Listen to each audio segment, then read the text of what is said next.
Nós vimos então, minha gente, nas aulas passadas, ou na aula inaugural sobre Kabbalah,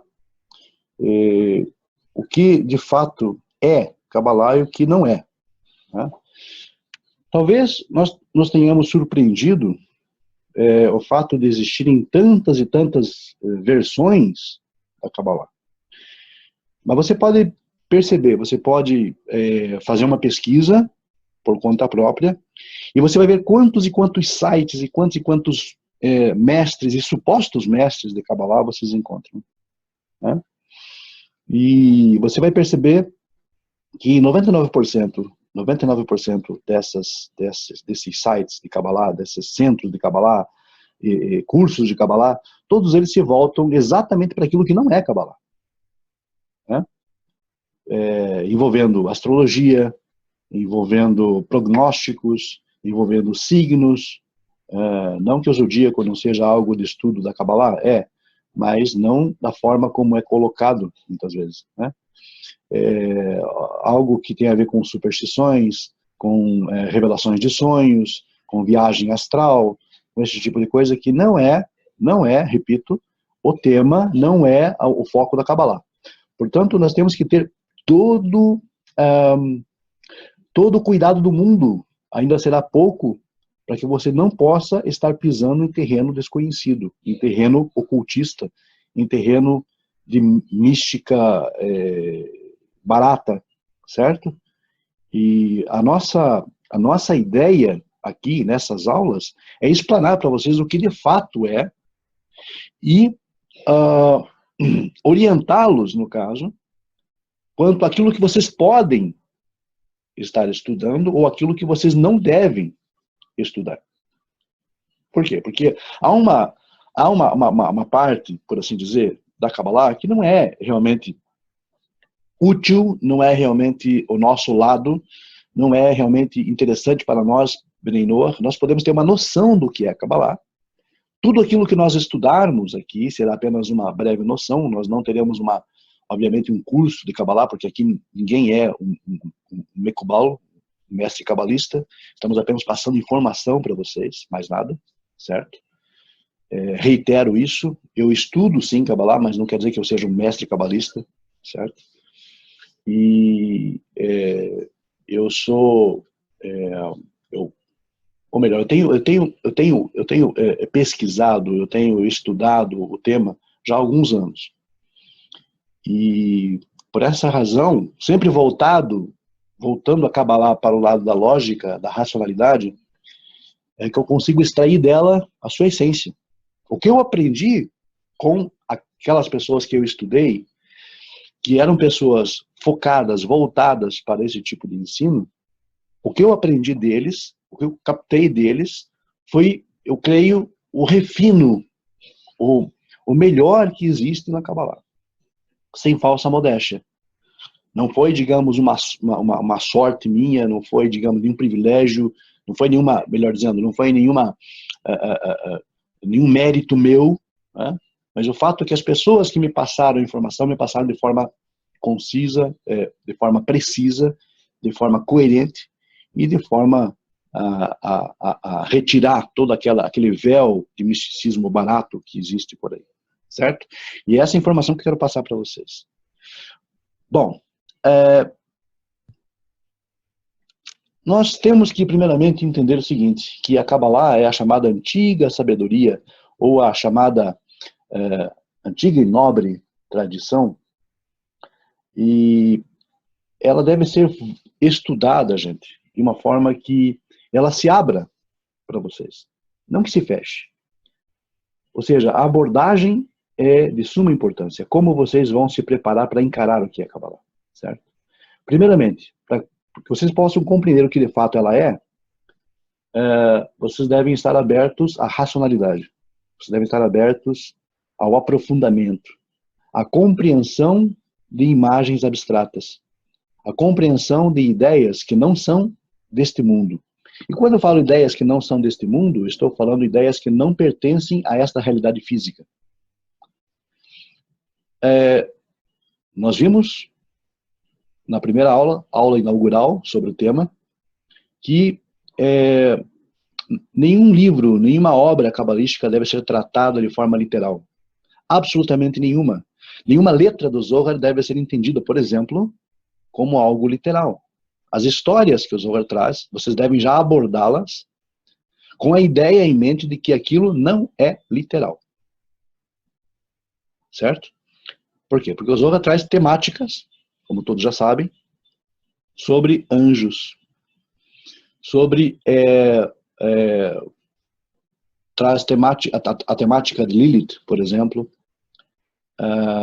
também sobre o Shedim, que são erroneamente, equivocadamente traduzidos como demônios, certo?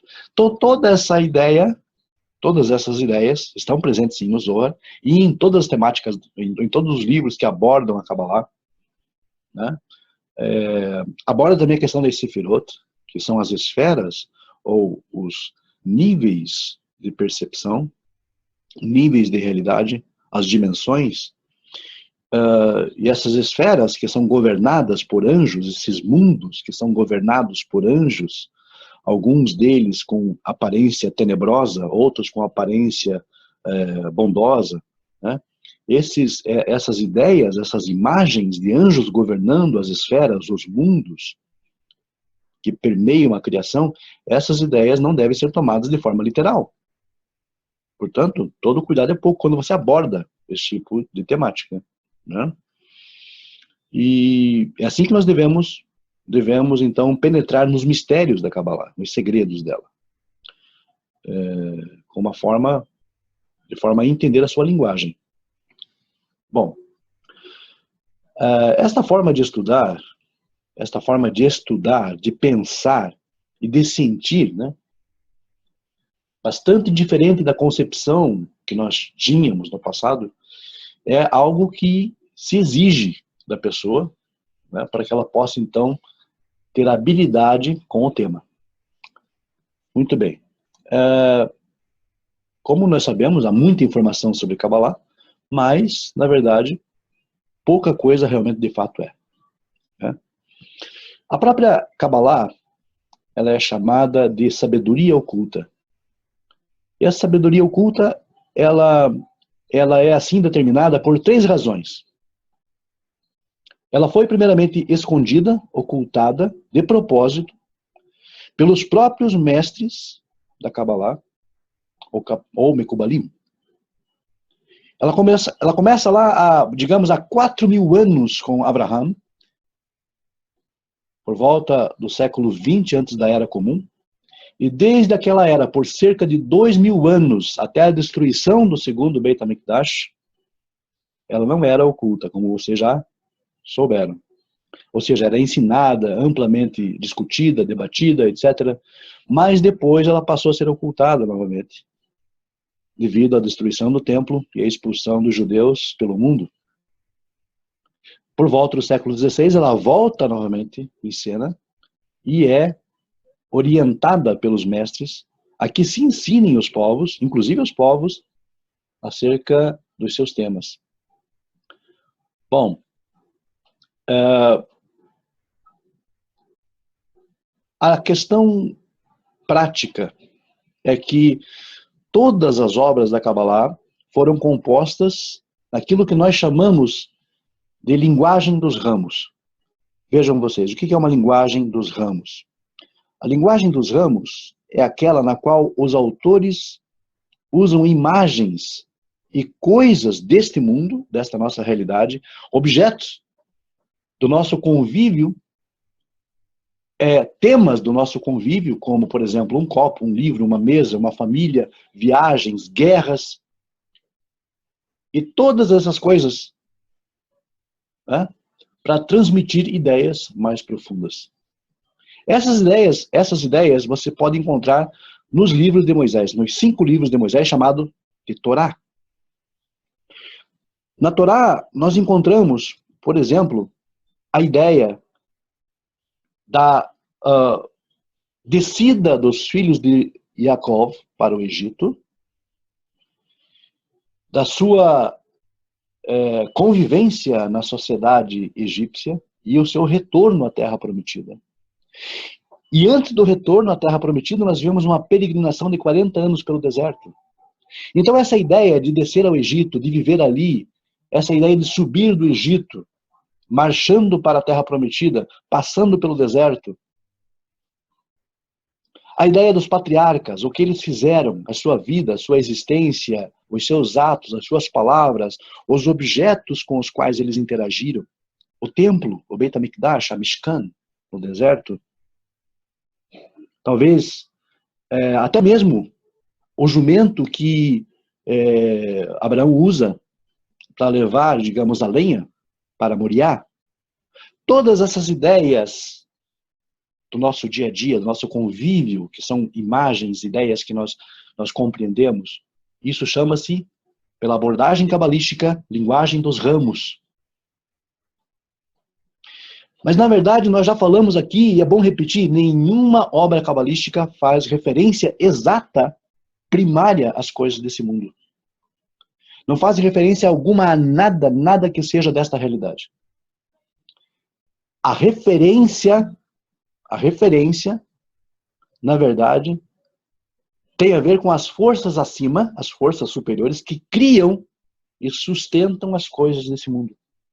As forças superiores que criam e sustentam as coisas neste mundo. Aí sim nós encontramos a linguagem da Kabbalah. Então tudo aquilo que vocês encontram na Torá são reflexos, expressões superiores em linguagem humana. Sim, o burrinho lá que levou a lenha para Moriá. Sim, a saída do Egito, a entrada no Egito, a saída do Egito, o deserto. A Mishkan, o tabernáculo, as festas. Pesach, Sukkot, Shavuot, Shabbat. Tudo isso, que são ideias compreensíveis para nós, na verdade transmitem verdades superiores, verdades elevadas, e falam acerca dessas forças acima, forças superiores que criam e sustentam as coisas nesse mundo. Falam sobre a realidade da criação e do sustento de toda ela, toda a criação. Então, os cabalistas usam uma linguagem especial que indicaria, então, sobre o que eles realmente estavam falando. Pegue o exemplo do Zohar. O Zohar é uma imensa coletânea, é um imenso midrash. As pessoas falam assim, eu comprei o Zohar, eu tenho o Zohar em casa. O Zohar não é um volume só, gente. O Zohar são vários volumes. Então, digamos, em casa, talvez você tenha uma coletânea dos ensinamentos do Zohar, mas é uma coletânea. Não é o Zohar completo, porque são vários volumes. Há edições de 17 volumes, edições com Tikunei, com outros acréscimos, outros adendos, que são edições de 20 volumes ou mais até. Né? Então, um volume só realmente não é. Não há como. Até porque o Zohar, a disposição do Zohar é, por exemplo, de acordo com as parashiot. Bereshit, Noach, Lech Lechá, e assim por diante, até o último livro de Devarim, né? Até a última parashá de Devarim. Então, cada parashá, cada porção da Torá é analisada pelo Zohar, pela visão do Zohar, pela visão dos mestres cabalistas, e eles retomam todas aquelas histórias da Torá, desde a criação, passando por Adão, Hava, passando por Caim, Hevel, passando pela Torre de Babel, pelo dilúvio, Mabul, depois a Torre, depois Abraão, depois Jacó, depois José, finalmente fechando ali então com a permanência dos judeus em Goshen, na terra do Egito, seguindo pelo livro de Shemot, Êxodo, a sua saída do Egito, livro de Vaikra, Levítico, com as leis sacerdotais, números, as estatísticas, Devarim, a repetição da lei, repetição da Torá. Então, o Zohar compreende toda a Torá analisada pela perspectiva cabalística, usando as ideias, as histórias, que são o veículo. As histórias são o veículo para a transmissão dessas verdades mais profundas, sobre essas forças superiores que criam e sustentam todas as coisas. E essa linguagem dos ramos, usada na Kabbalah, ela corresponde àquilo que nós entendemos aqui como tipologia. Tipologia é usar uma imagem, usar uma ideia ou uma história para embutir nela um ensinamento mais profundo, um ensinamento mais elevado, um refino, por assim dizer, de conceitos. Então, somente um estudante que obtivesse um certo nível mínimo de conhecimento poderia, então, estar apto a entender e a ouvir as histórias da Torá desta forma. O que nós precisamos entender, primeiramente, é que o mundo em que nós vivemos, ele não é um mundo de causas. Vejam vocês. Se ele fosse um mundo de causas, todas as histórias da Torá, elas teriam apenas esse sentido, tal como nós entendemos. Tal como nós lemos. Quando abrimos a Torá, lemos a história de Abraão, lemos a história de Jacó, de Isaac e Jacó, de Israel, das guerras que Israel travou para conquistar a terra. Então, se nós vivêssemos, meus amigos, num mundo de causas, todas aquelas histórias teriam unicamente aquele sentido.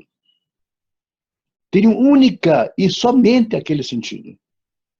Mas é importante lembrar que esse mundo não é um mundo de causas, e sim um mundo de resultados. Um mundo de reações. Esse mundo que vivemos é resultado, é reação, não é causa. Sendo resultado e reação, isso significa que as histórias da Torá, tal como você as lê, elas são resultado, reações de algo que ocorre no nível muito, muito superior. São expressões ou exteriorizações de algo que ocorre a nível superior. Como aí sim a causa. Nenhuma ação física tem quaisquer efeitos sobre essas histórias. Por quê? Porque elas são simplesmente o resultado. Vejam vocês. Não há nada neste mundo que nós possamos fazer que de alguma forma afete o mundo superior. De onde vem a fonte? Porque sendo este mundo um mundo de resultados, um mundo de reações, obviamente não é daqui que parte a causa. Daqui não parte causa alguma. Aqui nós recebemos apenas o resultado, nós colhemos apenas as reações. Nós não podemos emitir nada para cima. Né? Não podemos emitir absolutamente nada para cima. Não podemos impactar esses mundos superiores. Porque, na verdade, esse mundo é apenas o resultado e a reação daqueles mundos superiores. Daquelas realidades mais sutis. Então, nenhuma ação física, repito, tem qualquer efeito sobre este mundo superior. É por isso que nenhuma das coisas que nós fazemos para resolver nossos problemas tem qualquer efeito em seu resultado. Somente uma conexão às raízes, ao nível da causa de todas as coisas, pode surtir então algum efeito. E é exatamente com isso que a Kabbalah lida.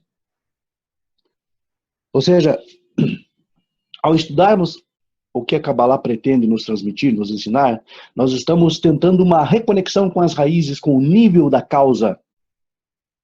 A causa de todas as coisas. A nossa realidade como um todo está estruturada na forma de um mundo entre aspas, que existe acima e um mundo que existe abaixo. E a linguagem dos ramos, essa tipologia nos aponta então para o que existe abaixo. Nós falamos, por exemplo, sobre esse objeto, uma família. Na Torá temos a história de uma família, por exemplo, a família do povo judeu. E a família então se muda para um lugar chamado Terra de Israel. Mas os cabalistas, na verdade, não estão falando sobre exatamente isso, de forma alguma. Eles estão mesmo falando sobre as forças abstratas acima, que na verdade criam essas coisas e que fazem com que elas ocorram. Somente um aluno sábio pode entender o que está realmente acontecendo aqui. Então este é o nível do ramo, o efeito abaixo, o nível raiz, a causa real. Esse é o objeto de estudo da Kabbalah. O que eu quero dizer para vocês é o seguinte, em resumo, é que as coisas que nós percebemos aqui como resultado, ou como reação, ou como efeito, na verdade, nós nem sempre percebemos isso como resultado, reação ou efeito. Nós pensamos que isso seja a causa. E, de fato, isso não é a causa. Tudo aquilo que ocorre aqui, neste nível, é apenas o resultado, a reação de algo que já ocorreu a nível superior. Vejam vocês, eu vou comparar agora com algo muito nosso. Muito nosso. Na relação Bnei Noach e a relação povo judeu, nós temos a mesma ideia. Nível ramo, nível raiz. Porém, vocês devem perceber algo bastante interessante. Entre o povo judeu, ou para o povo judeu, foram dadas 613 mitzvot, 613 leis pelas quais o judeu deve viver, as quais o judeu deve cumprir para que viva. E dessas 613 leis, 613 mitzvot, nós temos uma série delas, por assim dizer, a imensa maioria delas, que referem-se a algum tipo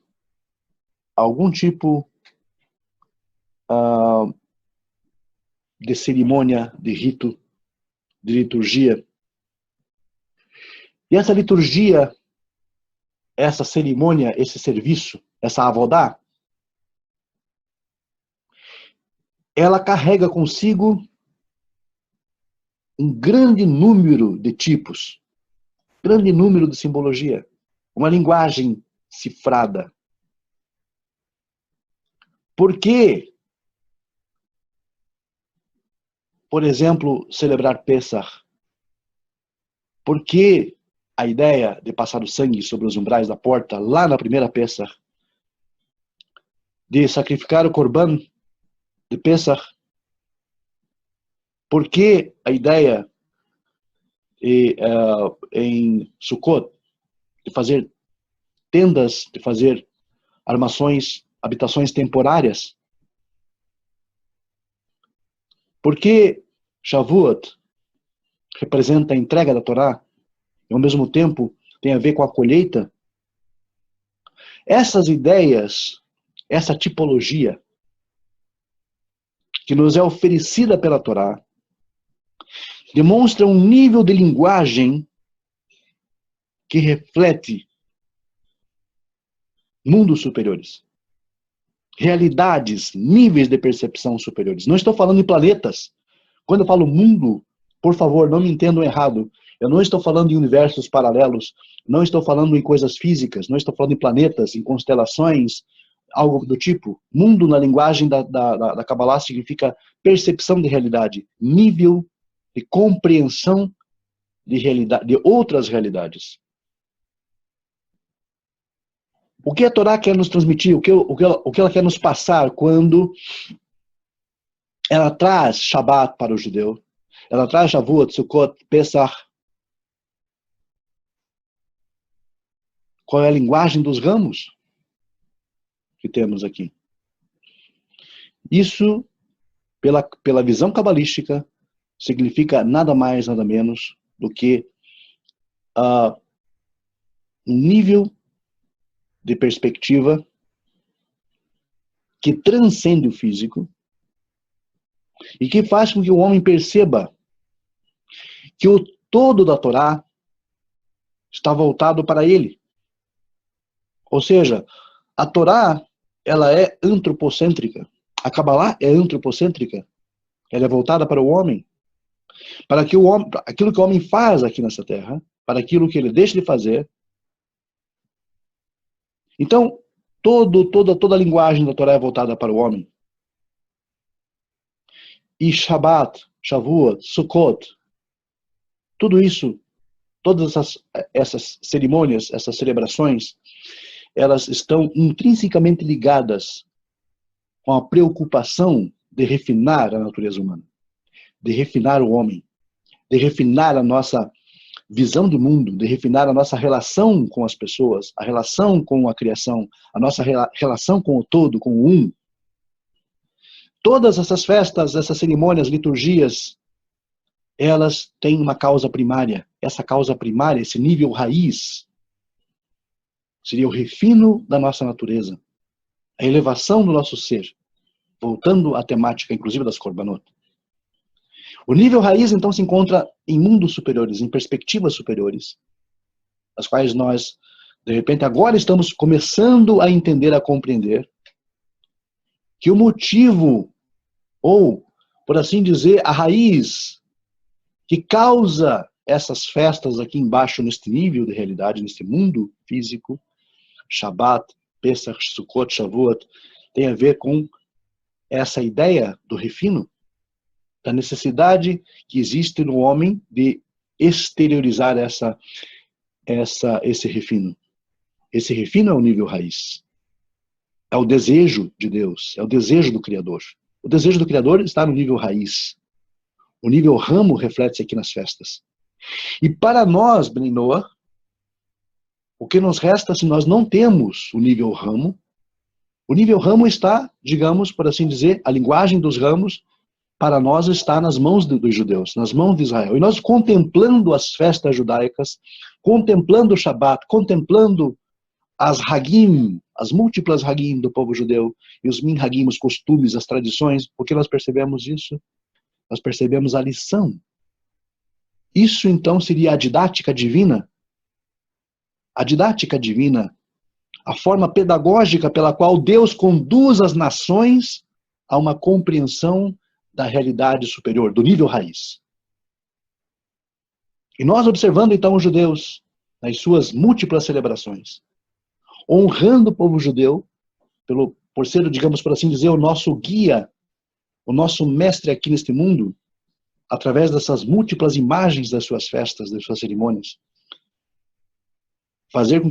eles fazem com que nós compreendamos então esse nível superior, esse nível raiz, que é a necessidade do refino da nossa natureza. Os sábios dizem que a Torá, na verdade, foi dada justamente para disciplinar o homem, para mostrar o equilíbrio, o caminho do meio. Vejam que interessante a relação que existe entre isso e aquilo. Os sábios nos dizem que a Torá foi dada como um antídoto, por assim dizer. E esse antídoto refere-se ao controle da nossa natureza. A Torá é o tempero, por assim dizer, da nossa natureza. É o que tempera a nossa natureza. É o que nos traz o equilíbrio, o balanço necessário para uma boa convivência aqui com o todo, com a criação. E sendo assim, sendo a Torá o antídoto e ao mesmo tempo o tempero, o que traz o equilíbrio, o que isso nos ensina? Isso nos ensina que todas as suas prescrições legais, as suas prescrições cerimoniais, litúrgicas, dadas ao povo judeu, todas elas trazem uma história, na verdade são um veículo. Essas festas, esses ritos, essas cerimônias, a liturgia de Israel, os minhagim, os costumes judeus, todos eles são, na verdade, um veículo que transmitem uma história que, na verdade, procura nos ensinar a causa real. A causa real, o nível primário, o nível raiz de tudo aquilo. E estudando detidamente cada uma das festas, cada uma das Hagim, cada cerimonial, cada rito, cada liturgia, você vai perceber exatamente isso. Tudo vai se voltar para o homem. Tudo vai se voltar para o seu interior. Aquilo que o judeu externa por meio das suas cerimônias, isso já deve ter ocorrido anteriormente no seu interior. Porque é nesse nível mais íntimo que o Eterno, é nesse nível mais íntimo que o Eterno está interessado. Ele não está absolutamente interessado se o judeu coloca esse ou aquele, essa ou aquela indumentária, ou se porta isto ou aquilo, para que as pessoas vejam que ele está fazendo isso. Isso é um edut, é um testemunho público da sua emuná, da sua fidelidade a Hashem. Mas tudo isso deve ter ocorrido internamente dentro dele, né? Porque é absolutamente a vontade divina. O que está escrito no Tefilim, que os judeus envergam? O que está escrito na Mezuzá, que os judeus colocam sobre a sua porta, os umbrais da sua porta? Shema Israel, Adonai Eloheinu, Adonai Echad. Ouve, ó Israel, o Eterno é o nosso Criador, é o nosso Deus, o Eterno é um. Mas do que adianta isso estar escrito sobre os seus olhos, ou sobre na sua testa, ou na sua porta, se internamente você não faz disso caso algum? O que é mais importante? O que é o nível raiz? O nível raiz é que internamente isso já deve ter, essa mudança já deve ter sido operada.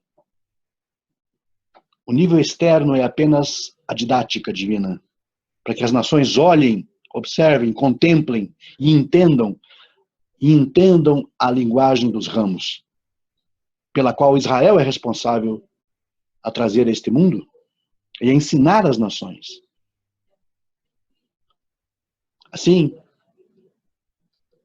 a menos que a pessoa aprenda a ler e a entender a chave para esta linguagem, chamada linguagem dos ramos, ela vai continuar a ver coisas apenas e tão somente como elas são neste mundo. Se não tiver acesso a essa linguagem que decifra os mistérios da Torá, ela vai permanecer ligada às coisas desse mundo. Como diria o Rashbi, ai daquele que pensa que a Torá traz apenas histórias desse mundo. Ai daquele que pensa que a Torá traz apenas histórias desse mundo. Por quê? Se for assim, nós poderíamos compor uma Torá igual ou até melhor. Deus nos livre, Deus nos perdoe do que a que nós temos agora. A Torá não transmite ideias desta realidade física, mas essas histórias são apenas o veículo, o meio pelo qual o Eterno resolveu se manifestar ao homem e mostrar a sua necessidade pós-Éden de depurar a sua vida, a sua existência. E quando eu falo vida, eu falo em todos os aspectos. Então, devido a esses dois aspectos de ocultamento da Kabbalah, e devido à falta de contato com a linhagem de ensino da metodologia verdadeira, as pessoas ainda sentem o quê? Necessidade de aprender. Mas, infelizmente, conceitos são pervertidos, fantasias são criadas, chegam a conclusões erradas, elaboram ideias sobre o que puderam captar sem o ensino correto e sem o conhecimento apropriado do mais íntimo da Kabbalah, que poderia, então, ajudar, de repente, a entender. Mas muita coisa se perde. Nós precisamos compreender, primeiramente, a linguagem da Kabbalah, o que ela quer dizer, o que ela procura nos transmitir, o que ela deseja nos passar. Sem esse fundamento, nós não podemos chegar a lugar algum. Nós estaremos sempre andando em círculos e sempre seremos vítimas de falsos conceitos e falsas noções da Kabbalah. Portanto, nessa introdução, é importante que nós tenhamos pleno domínio do que aqui foi falado. E assim eu vou conceder a vocês, então, a oportunidade de se manifestar nesse intervalo, para que depois nós façamos passamos para a parte conclusiva deste estudo. Ok? Ou tem fundamento na Torá ou no Zohar? As ideias do Zohar e do Bahir, do Yetzirah, todas elas procuram transmitir verdades sutis, verdades mais refinadas. A imagem, ou as ideias, as histórias que são usadas ali, é o que nós chamamos de linguagem dos ramos. Então não deve ser compreendida jamais de forma literal. Jamais. Jamais. Está escrito nessa forma, porém dá um outro sentido. As pessoas pegam isso aí. Isso. O Zohar é todo codificado. Ele não está aberto. Né? Em resumo, o Zohar ele é um livro codificado. Ele é um livro, por assim dizer, criptografado. Né? Existe uma linguagem de criptografia, linguagem oculta, aonde se empregam os símbolos para transmitir. Todo símbolo, na verdade, transmite uma ideia diferente. O símbolo, ele tem, digamos, o poder de fazer com que a pessoa memorize ensinamentos. A simbologia, o uso da simbologia é algo que nasce com o homem. Desde os tempos mais primitivos, o homem aprendeu a usar símbolos para representar ideias. Veja, isso começa com os números. O homem cria o número 1, que foi o primeiro número criado, foi o primeiro número inventado, para representar ideias. A linguagem, a escrita, o alfabeto não representa as nossas ideias. O alfabeto é uma linguagem de forma criptografada, que representam ideias. Veja bem, a letra A, por exemplo, a nossa letra A, ela vem do alfabeto latino, que passou pelo alfabeto fenício, que passou pelo alfabeto grego, que tem a sua origem lá no princípio com os alfabetos semitas, os abjad semitas, onde a letra Aleph, ou Alif, ou Alaf, que deu origem à nossa letra A, o alfa grego, tem o formato de um touro. O touro representa a força, representa também a pessoa, representa uma autoridade. Então, A representa a autoridade, representa o 1, representa o número 1, o primeiro, o líder, por assim dizer.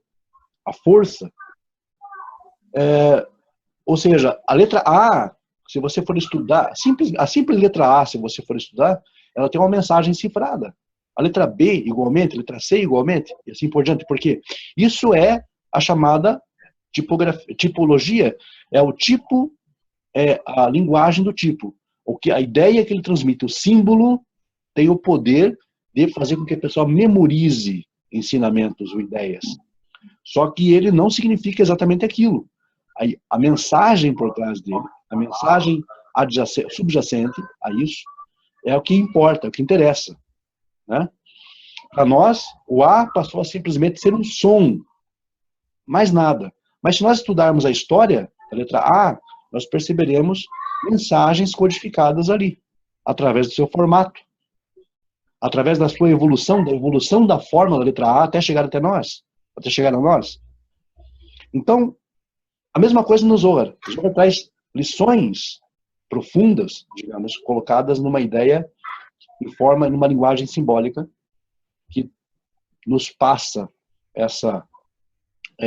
esse ensino. Mas esse ensino deve ser de forma muito criteriosa examinado. As fontes devem ser examinadas e como eu me aproximo, como eu abordo tal literatura, a forma como eu abordo tal literatura jamais deve ser de forma literal, jamais deve ser enxergando aquilo como algo real. Na verdade, uma mensagem sutil que há por trás dali, que eu devo investigar primeiro, devo estudar primeiro, não tirar conclusões, mas investigar primeiro. Primeiramente, o que é um malar? O que é um anjo? Eu tenho que saber o que é um anjo, senão eu não vou saber o que o texto está querendo dizer. Eu vou ter que saber o que é água, qual é a simbologia da água, o que a água transmite, qual é a ideia de água na Torá, qual é a ideia na tradição cabalística. Né? Tudo isso, então, está envolvido. Eu tenho que decifrar os símbolos primeiro, para depois eu possa compreender a mensagem. Antes disso, eu não posso. Então é por isso que a letra A representa boi?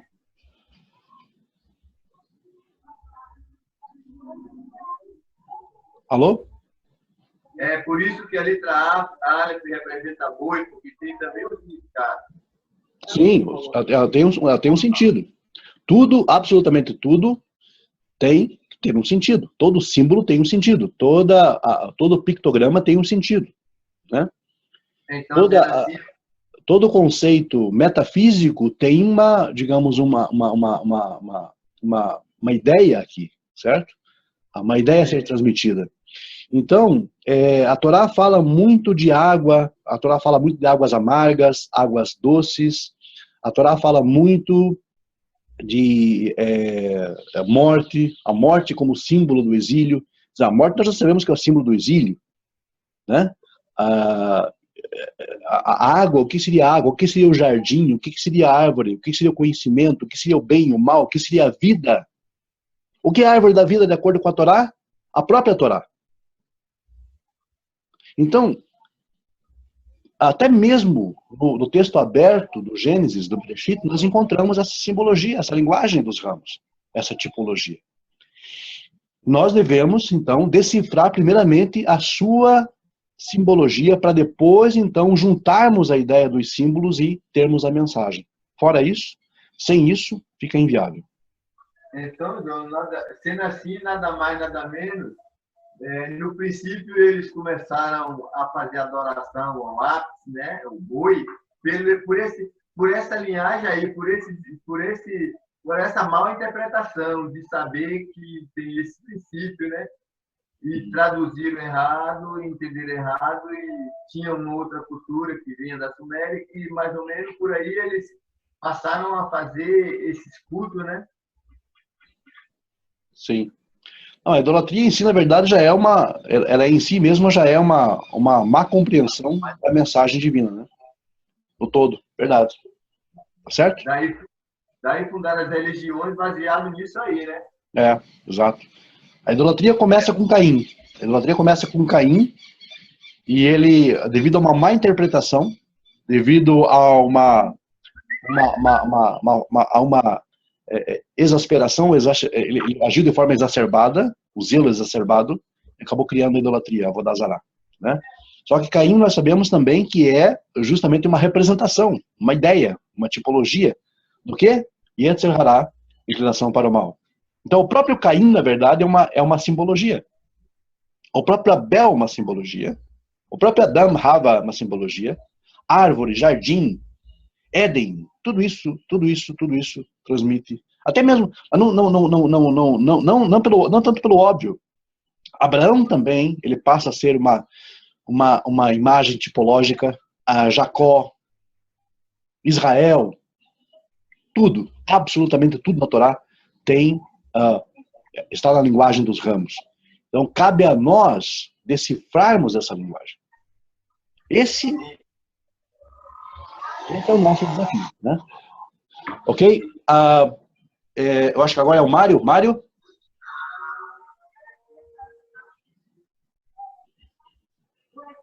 Olá, bom dia a todos. Bom dia, Mário. Professor,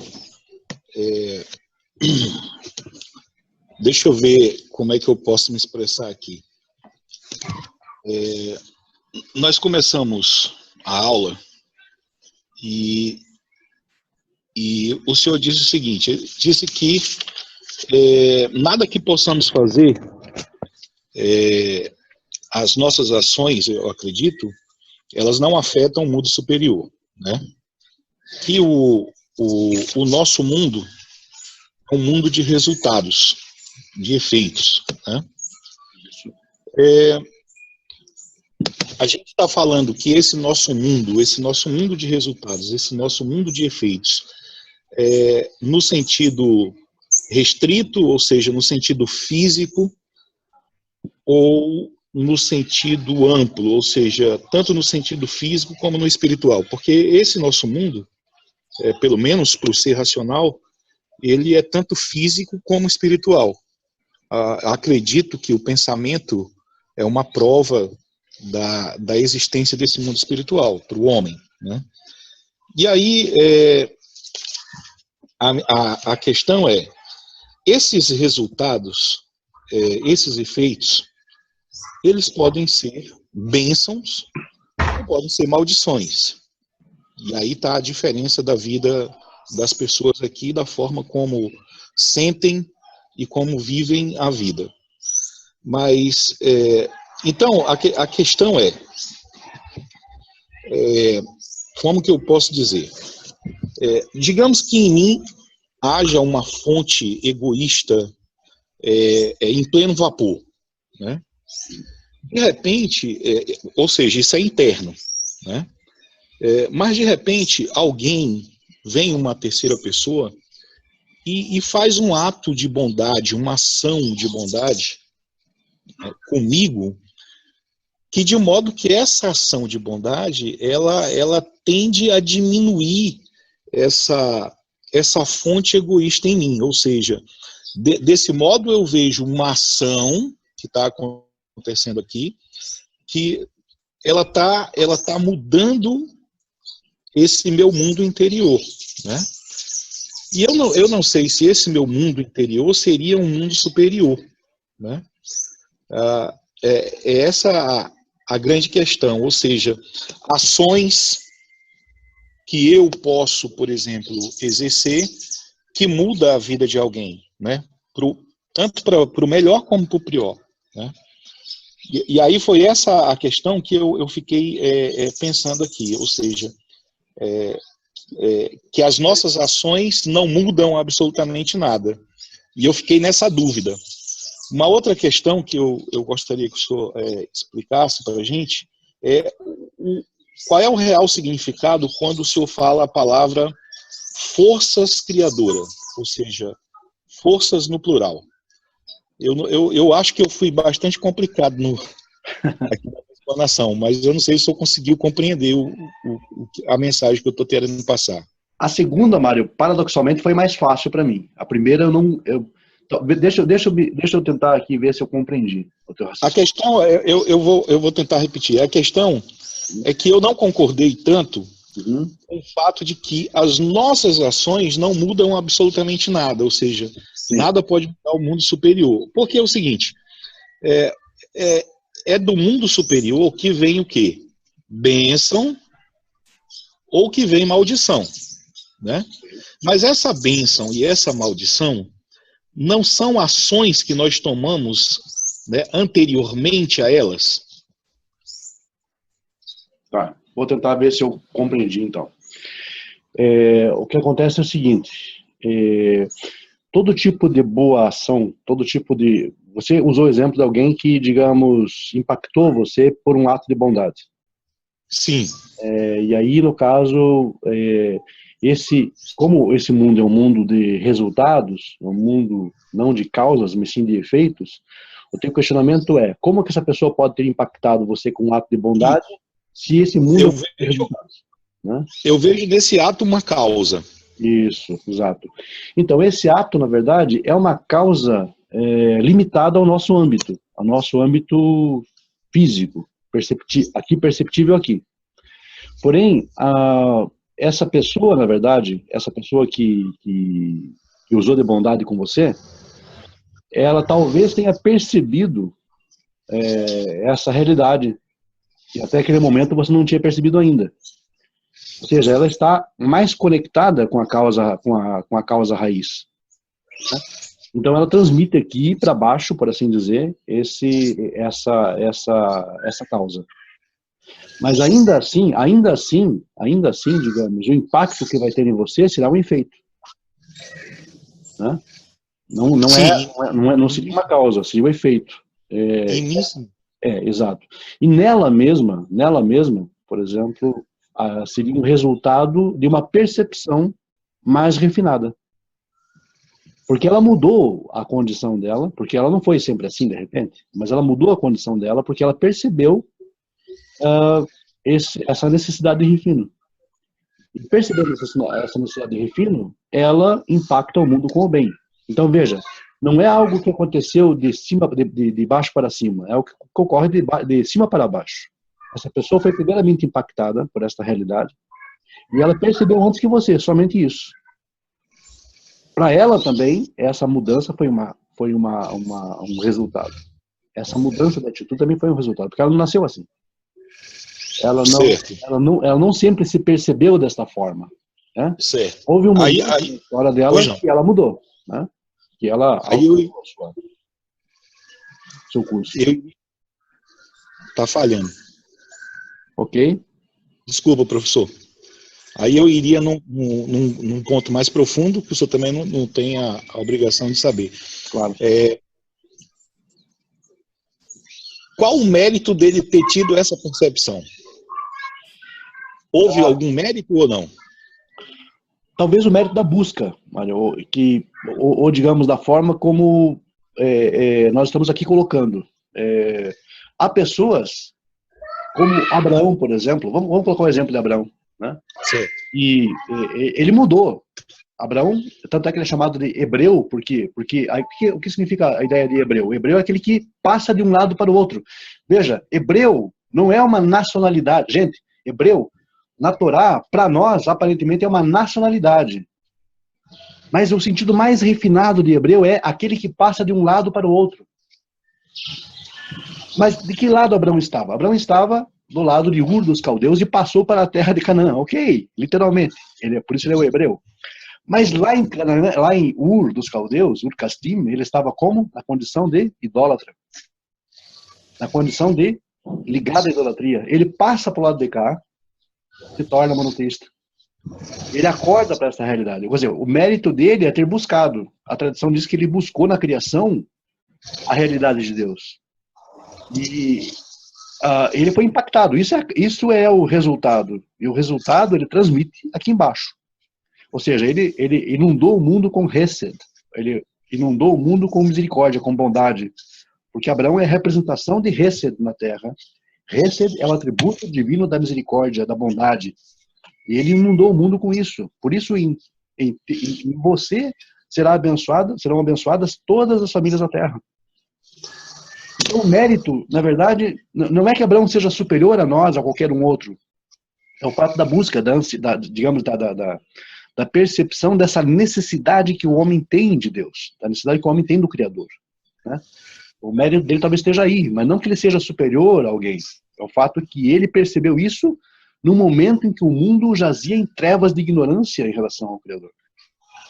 E ele buscou, ele alcançou. Quer dizer, na verdade, todos que estamos aqui agora, ouvindo isso e aprendendo isso, somos, por assim dizer, Abraãos em miniatura, porque nós estamos buscando também na criação, na Torá, que é a expressão da criação divina, estamos buscando um.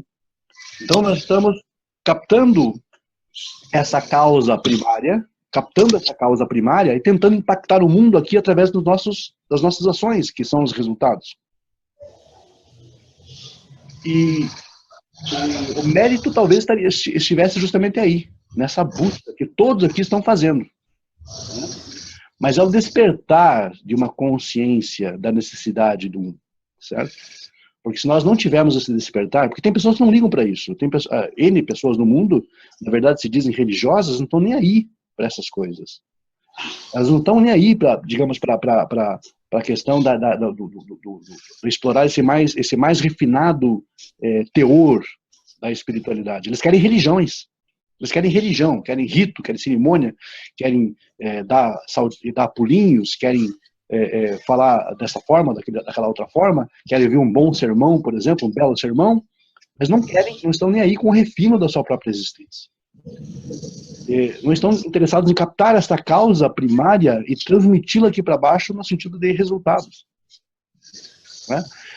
Não é, digamos, o fluxo não ocorre de baixo para cima, mas de cima para baixo. Ou seja, veja, um exemplo clássico. No Éden, que é uma figura de linguagem para todos nós aqui, quem foge de quem? É o homem que foge de Deus no Éden ou o Deus que foge do homem?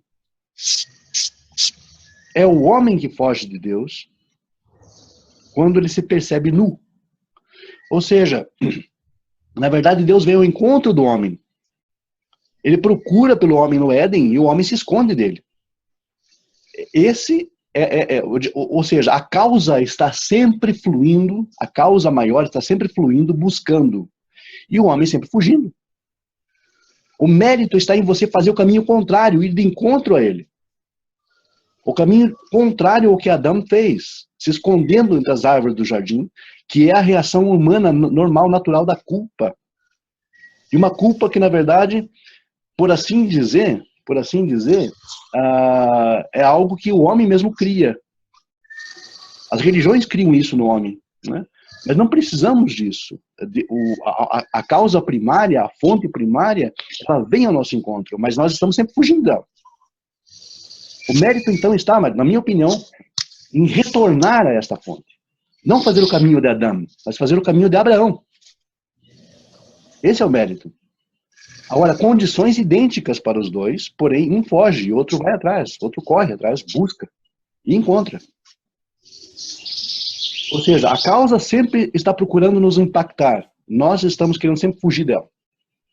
Porque é a nossa tendência, né? Mas devemos lutar contra essa tendência e não fazer o caminho de Adão, mas sim refazer o caminho de Abraão. Abraão Avinu.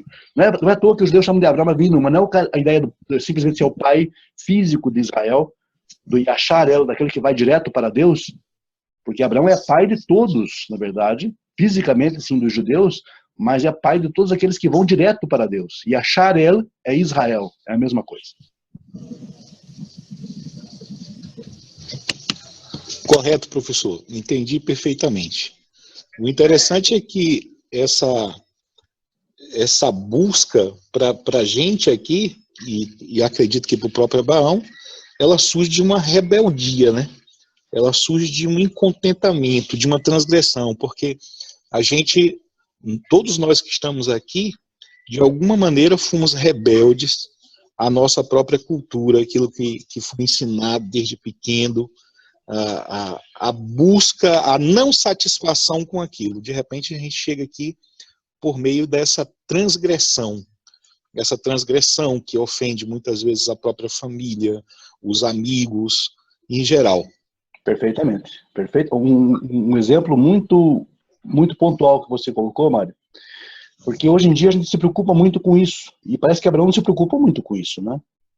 Quer dizer, ele continuou sendo, digamos, a pessoa que era, né, o ser humano que era, e refinou a sua existência, e mesmo assim ele continuou, ele não se preocupou muito com essas relações pessoais, digamos, familiares, em questão de o que a minha família vai pensar, né? Ele realmente fez de tudo um pouco para ser um exemplo naquela sua geração, e como você falou, ele nasce de uma rebeldia contra o status quo, né? Abraão nasce de uma rebeldia contra o status quo, contra aquilo que estava estabelecido. O que estava estabelecido? A idolatria, né? Estava estabelecido a imoralidade, a promiscuidade, todo tipo de paganismo. Então ele se rebelou contra aquela sociedade, aquele modo de vida, né? Ele foi realmente um rebelde na sua geração. A sociedade de Ur deve ter visto ele como um revolucionário, né, de alguma forma, e um rebelde. Alguém que deixou a casa paterna, porque o mandamento era esse, deixar a casa do teu pai, a casa, né, a herança da tua família, e vai para uma terra que eu vou te mostrar. Quer dizer, nasce de uma rebeldia dele e nasce de uma extrema confiança naquilo que estava ali falando no interior, né? De uma extrema confiança, uma extrema emuná, confiança, fidelidade, aquilo que ele percebeu. Não é algo necessariamente que ele ouviu, mas algo que ele percebeu, né? Da necessidade que ele tinha de deixar aquele local. E Abraão passa a ser, então, um hebreu, não porque ele passa de uma terra para outra, mas sim porque ele passa de uma atitude para outra, de um status, de uma condição para outra. Por isso ele é o hebreu, né? Então, dessa forma, todos aqueles que passam junto com Abraão também são hebreus, né? Nesse sentido mais amplo, metafísico do termo até, eu diria, todos somos Ibrim, ou seja, todos somos aqueles que passam para uma outra condição, né? Professor, só falta agora forças no plural. Beleza, ótimo. Tá ok. Bom, essas forças que criam e que mantêm todas as coisas, nós lemos lá no princípio do livro de Bereshit, livro de Gênesis, diz assim, Bereshit bara Elohim et hashamayim vet haaretz. No princípio, ou com o princípio, criou Deus os céus e a terra. Essa é a tradução mais, por assim dizer, superficial da coisa. Quando eu digo Elohim, eu não estou falando Deus. Aí todo mundo fica, mas como? Elohim não significa necessariamente ou unicamente Deus aqui. Elohim, por estar no plural, vejam, significa forças. Então temos múltiplos deuses? Não, mas temos múltiplas forças. E essas forças, coordenadas pelo um, é que criam todas as coisas, que mantêm todas as coisas. Esse é um sentido, é uma visão cabalística do texto. Elohim aqui não significa Deus, mas significam as forças, todas elas coordenadas pelo um. Por isso Elohim está no plural e Bará está no singular. Bará, que é o verbo, cria, está no singular, e transmite a ideia de um único criador. Porém, o meio pelo qual tudo é criado chama-se Elohim. E Elohim, se você for investigar o termo, no hebraico, significa simplesmente forças. Forças que representariam, por assim dizer, malachim, que são as leis naturais que regem toda a criação. É por meio dessas leis, criadas primeiramente, que tudo aquilo que hoje enxergamos, que hoje percebemos como realidade, veio a existir. Antes de ser criado o mundo, foram criadas as leis naturais que o regem. Essas leis naturais nada mais são do que nós chamamos de malachim, ou Elohim. E, posteriormente, para a manutenção desse mundo, ou da criação, nós continuamos ainda dependendo dos Elohim, malachim, que sustentam a criação. Então, malachim, Elohim, são aqui sinônimos, por assim dizer. Malachim, claro, não representa aquele anjo no aspecto mitológico, supersticioso, etc., ou ainda tipológico, mas representam as forças naturais e as leis naturais que regem toda a criação. Foram elas que criaram, elas foram, por assim dizer, o veículo pelo qual Deus criou todas as coisas.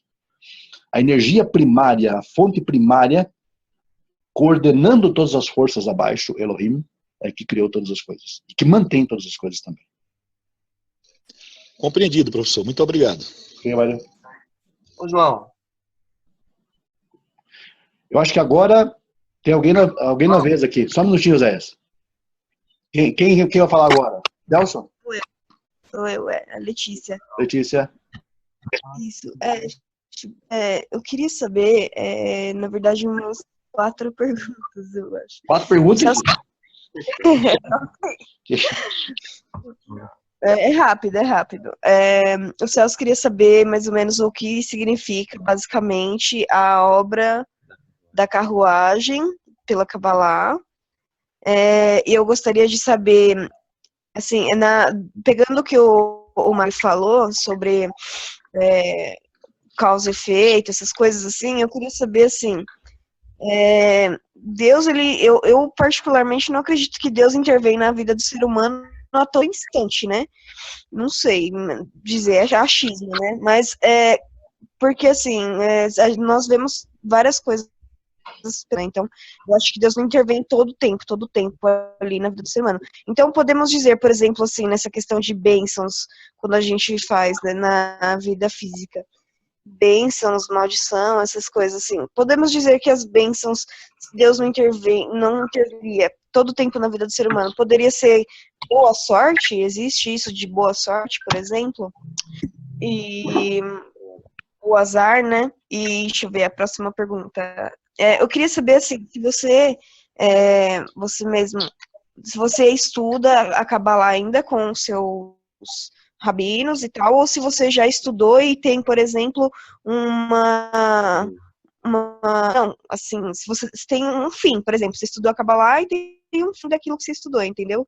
Ou se a Kabbalah é, tipo, a vida inteira e você ainda estuda, você tem contato com seus rabinos e tal.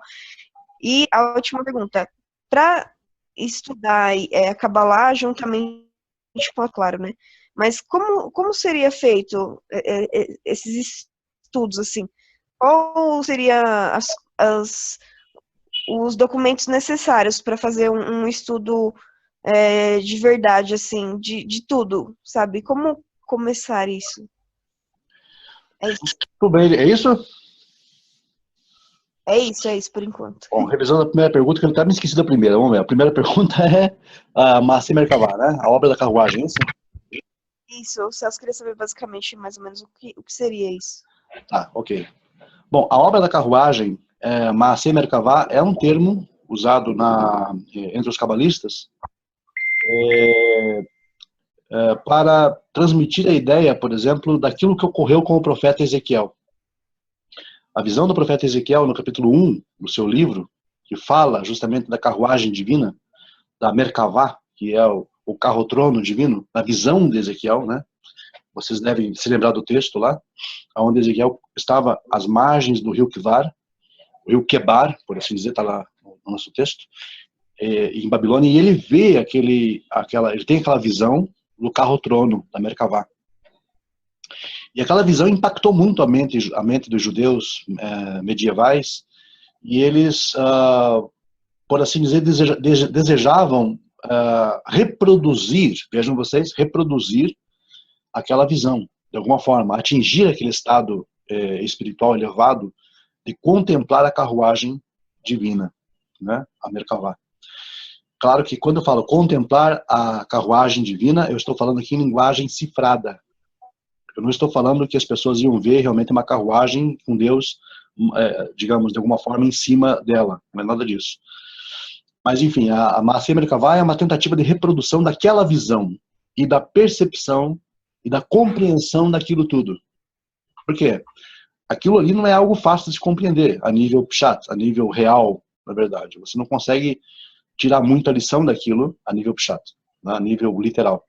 Então os rabinos começando a estudar isso e eles tentavam nos círculos cabalísticos, né, antigos, se aprofundar na temática e tentar reproduzir aquela mesma experiência do profeta Ezequiel e adentrar, por assim dizer, o que eles chamam de Heihalot, que Heihalot significam os palácios celestiais. Os palácios celestiais são vigiados por anjos, por malachim, alguns, digamos, amistosos, outros nem tanto, né?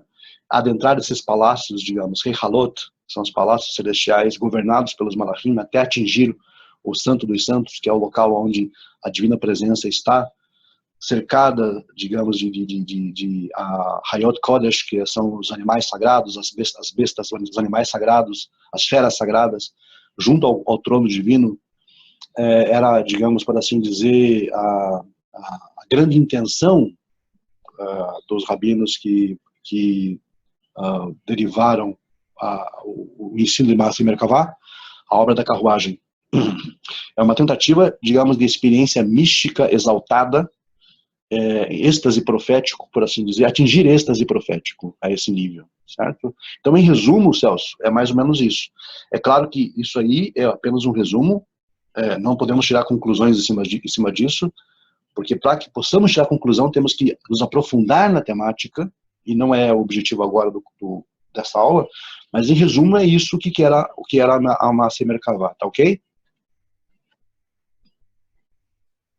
Ok, Ash. Então, realmente, agora que você falou sobre essa ideia de animais, né, místicos ou celestiais junto ao trono de Deus, me levou a Apocalipse, né, que tem uma passagem que fala de que vê 4 seres, né, em forma de alguns, por exemplo, águia, boi, essas coisas, né, então talvez o autor de Apocalipse tenha pegado um pouco disso, né? Porque Isaías e Ezequiel falam exatamente isso. Entende? Isaías e Ezequiel. A fonte do Apocalipse, na verdade, é Isaías e Ezequiel. Certo? Claro que o Apocalipse, na verdade, tem um sabor helenístico, né? Helenista. E é fruto também da literatura apocalíptica, que era muito comum na época entre os judeus. O Apocalipse é um livro de forma, eu diria, tanto quanto literatura da época, representativa período, é bastante interessante. Mas é aquela questão, é o livro que é uma mescla. Literatura apócrifa, do período que se estende desde a época dos Macabeus até a época do Segundo Templo, e muito recheada, né? Com ideias helenistas também, ideias paganizadas também, infelizmente, né? Mas é fruto da época. O Apocalipse é fruto da literatura apocalíptica da época. A apocalíptica é um tipo de literatura judaica, gente. Não se espantem com o nome, tá? É porque Apocalipse significa revelação. E a literatura apocalíptica era muito comum entre os judeus do primeiro século. Tá? Tanto é que temos aí o livro de Enoque, a Ascensão de Isaías, a Ascensão de Moisés, etc.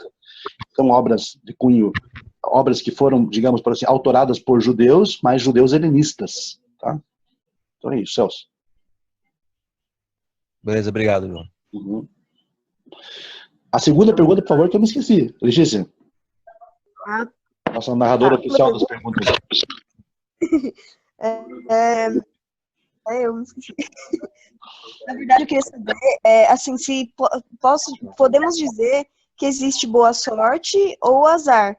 Porque eu, assim, particularmente, eu não acredito muito, assim, que o intervém a todo instante na vida do ser humano, a todo tempo, que nem o Mário comentou, dessas coisas, assim, de causa e efeito, e o que fazemos aqui, temos bênção ou maldição. Então, por exemplo, se Deus não interveria todo o tempo na vida do ser humano para ter bênçãos, maldição, essas coisas assim, se existiria também boa sorte e azar também. Por exemplo, sei lá, um exemplo, eu arrumei um emprego, será que foi realmente Deus que abriu as portas para mim?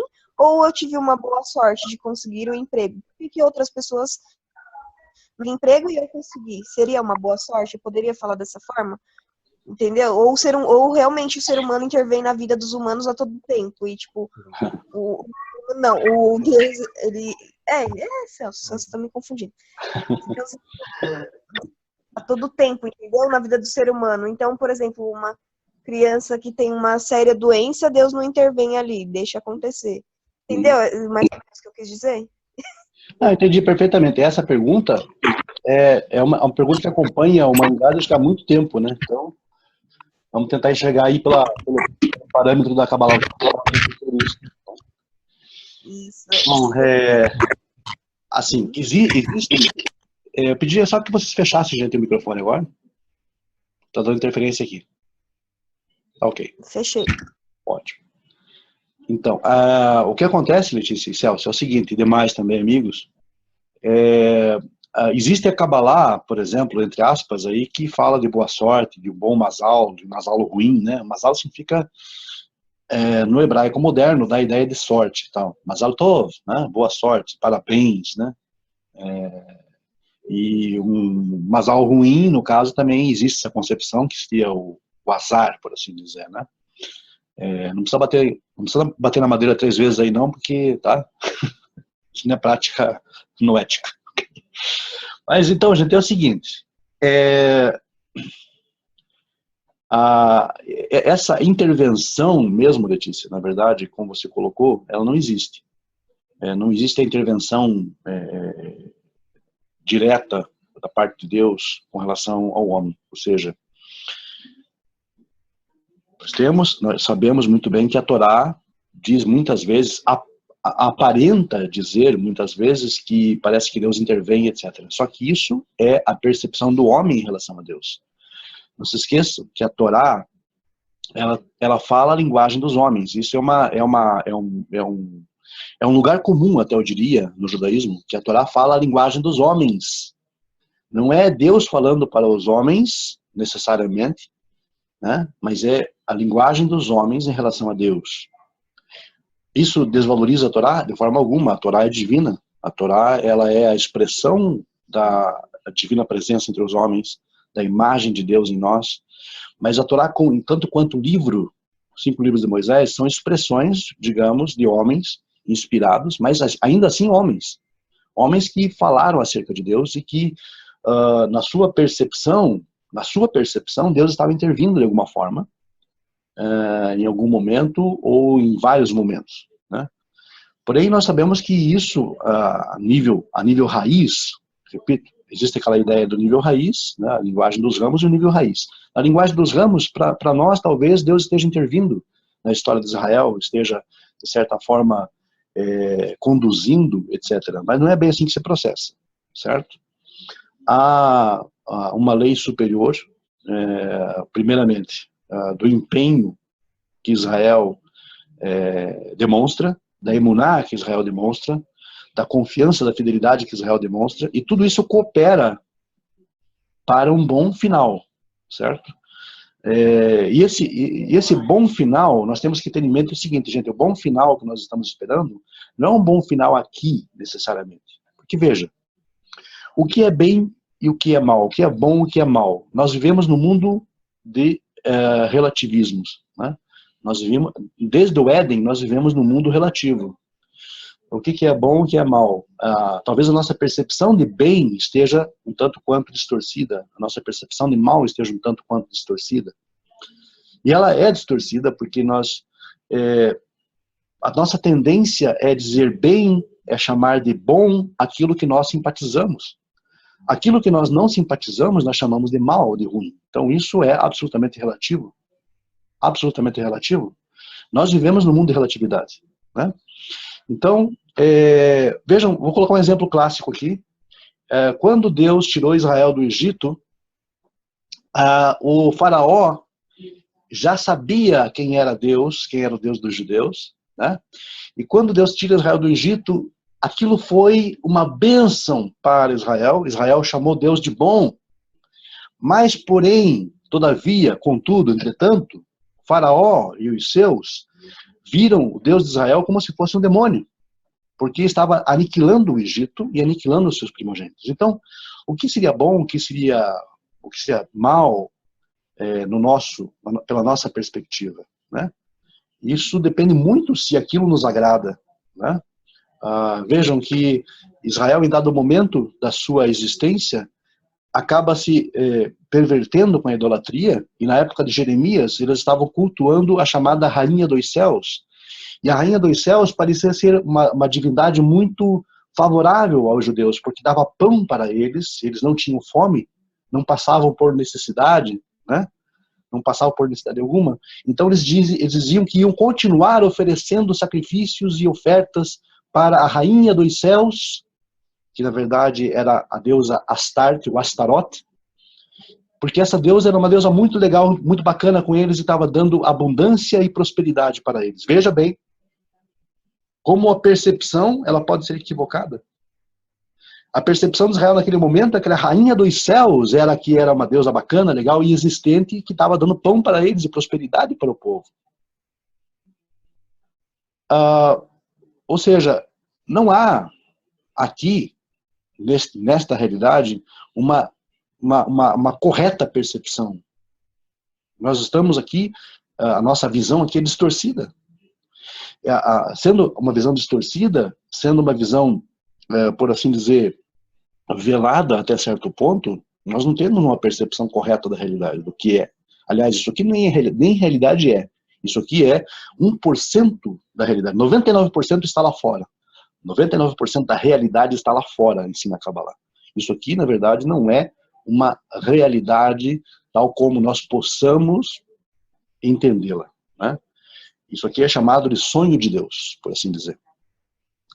Então, essa questão, o Cauê até perguntou sobre o deserto, tudo isso, no caso, Cauê, também tem a ver com a percepção do homem, né?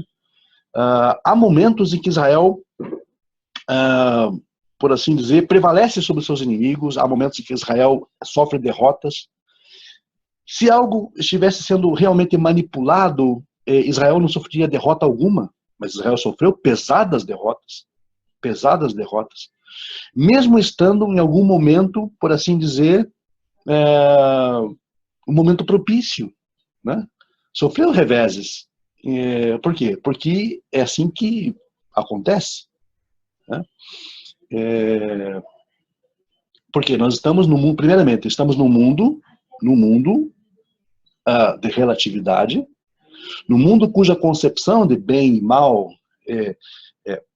os polos podem ser trocados de uma hora para outra, nós invertermos isso, ou percebemos de forma equivocada, nós não temos uma noção correta do que é bem e mal, né? Não temos uma noção perfeita do que isso seja. Bem e mal por si mesmo já é algo relativo, né? O Rambam ensina que havia um mundo anterior chamado de certo e errado, que era o mundo absoluto. Hoje nós vemos um mundo de relativismos. E o que acontece? Hoje, a nossa percepção ela é equivocada. E nós vivemos num mundo operado por leis naturais. Nós vivemos num mundo físico denso operado por leis naturais. Essas leis naturais elas não são violadas, elas não podem ser violadas. Portanto, não há uma interferência, como você colocou, Letícia, direta e contínua de Deus na vida das pessoas. É errado, equivocado aquela ideia de que tal coisa acontece porque Deus quis. Tal coisa não acontece porque Deus quer, porque são leis naturais. São múltiplas possibilidades, são múltiplas N possibilidades que estão à nossa frente. Eu posso dar um passo aqui e me tornar um milionário, eu posso dar um passo aqui e, digamos, a minha curta existência, ela deixa de ser real, né? Ela acaba, a minha vida, eu posso, digamos, de repente, fazer algo aqui, neste momento, em que a minha vida será ampliada, ou posso fazer exatamente nesse momento algo que a minha vida pode ser abreviada por leis naturais, né? Porque eu estou, digamos, imerso num mundo de realidades físicas.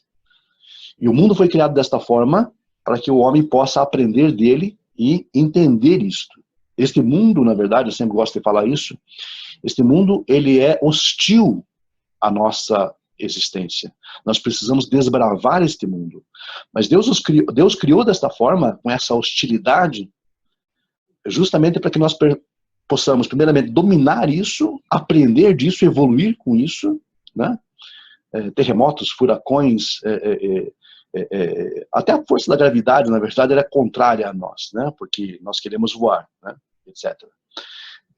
Enfim, nós estamos lutando contra isso, dominando essas forças naturais, ou então colocando elas sob alguma forma de autoridade humana, porque Deus falou, domine esta terra. Veja bem, se Deus fala, domine esta terra, é sinal que esta terra nos seria hostil. Hostil.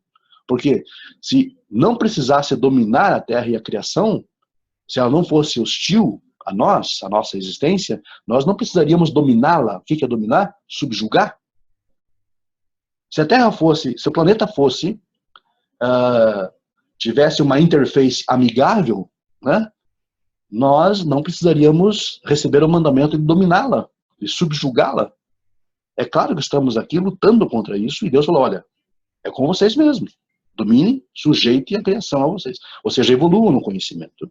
Hoje em dia o homem está aí tentando buscar soluções para terremotos, né, prédios, construções, digamos, com tecnologia, porque o homem precisa dominar ou pelo menos, de certa forma, controlar os efeitos, né, dessas causas, por assim dizer, né, que acabam aí sendo liberadas aqui no nosso mundo físico, nessa restrição, por assim dizer. Então Deus não interfere nisso.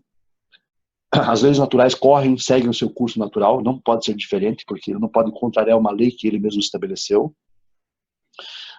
Mas as coisas ocorrem, por assim dizer, de alguma forma, muitas vezes propícia, auspiciosa para nós, né? Auspicioso é um termo um tanto quanto supersticioso, mas enfim, é o melhor termo que eu achei aqui agora. Talvez não porque nós estejamos sendo direcionados por Deus, porque também, se for assim, as vicissitudes contrárias que ocorrem também em nossa vida, também seriam orientadas por Deus, né? Eu creio que Deus não deseja que nós pereçamos, Deus nos livre num acidente qualquer. Ele não deseja isso, não deseja que nós passemos fome, necessidade. Eu não consigo imaginar um Deus assim, né? Mas enfim, ele não interfere simplesmente nisso. para que nós percebamos também, um detalhe importante, que a realidade, talvez essa seja a grande verdade, que a realidade não é aqui. Que a nossa benesse, o nosso benefício a ser colhido da nossa existência física não é aqui. Nós não podemos nos prender a esta realidade, porque essa realidade não é o nosso lugar. Nós não somos seres necessariamente físicos, passando por uma experiência espiritual aqui de desenvolvimento. Nós somos seres espirituais que estavam em conexão com o divino antes mesmo da criação. Todas as almas, todas as Neshamot estavam em Adão. E nós precisamos entender que a nossa realidade não é aqui. Ou seja, se tudo fosse propício para nós aqui, nós pensaríamos que a nossa realidade, o nosso lar seria aqui, que o nosso objetivo seria aqui, seria viver uma vida eterna aqui. Então, talvez se tudo fosse propício para nós, nós tivéssemos essa falsa percepção. E não é, porque daqui nós não somos. Daqui nós herdamos apenas o corpo físico, mas o corpo físico é apenas o veículo pelo qual nós nos comunicamos, nós interagimos com o meio, com o ambiente, e assim é. Nós não somos isso, a nossa essência não é isso, e seguramente este mundo não é, esse mundo físico aqui, agora, não é o local ao qual nós pertencemos. Se tudo fosse propício, repito, se tudo fosse direcionado por Deus aqui, nós criaríamos um conflito moral, e que Deus estaria envolvido, por exemplo, nos grandes acidentes que vitimam milhões de pessoas todo ano, né? Catástrofes naturais, acidentes com ônibus, rodoviários, com carros, vulcões, furacões que levam vidas, né? Então Deus estaria conivente com isso e criaríamos um dilema moral. Que Deus é esse? Né? Então nós precisamos entender todos esses princípios. Estamos presos ao mundo físico, a uma realidade física.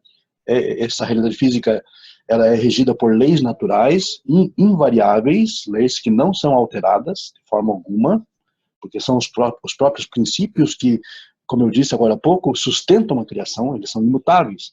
E nós estamos aqui num mundo hostil que nós precisamos dominá-lo, que o próprio mandamento ensina assim, e